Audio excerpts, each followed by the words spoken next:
জেলা ও উপজেলার আইনশৃঙ্খলা কমিটি পুনর্গঠনের নির্দেশ দেওয়া হয়েছে বলে জানিয়েছেন স্বরাষ্ট্রমন্ত্রী সালাউদ্দিন আহমদ। বৃহস্পতিবার বিকেলে সচিবালয়ে সাংবাদিকদের কথা বলেন তিনি। শূন্য পদের ভিত্তিতে 180 জন পুলিশ সার্জেন্ট নিয়োগ দেওয়া হবে বলেও জানান স্বরাষ্ট্রমন্ত্রী। অর্থ মন্ত্রণালয়ের ছাড় পেলে 10,000 কনস্টেবল নিয়োগ দেওয়ার পরিকল্পনাও রয়েছে, এমন কথা বলেছেন তিনি।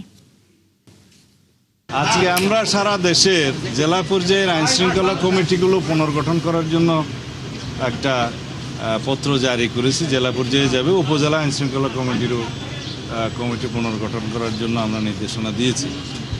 আর স্বরাষ্ট্র মন্ত্রণালয়ের একটি গুরুত্বপূর্ণ সিদ্ধান্তের মধ্যে আজকে 180 জন পুলিশ সার্জেন্ট নিয়োগের জন্য আমরা ক্যামেরা পাচ্ছে না, সেগুলো আগের শূন্য পদ, সেটা খুব শিগগিরই নিয়োগ করা হবে যথাযথ পরীক্ষার মধ্য দিয়ে। এর বাইরে আরও আমরা জনবল বৃদ্ধির জন্য চেষ্টা করছি, যেগুলো আমরা অর্থ মন্ত্রণালয়ের ক্লিয়ারেন্স পেলে খুব শিগগিরই আমরা প্ল্যান করতেছি আরও 10,000 নতুন কনস্টেবল নিয়োগ করা হবে দ্রুততার সাথে।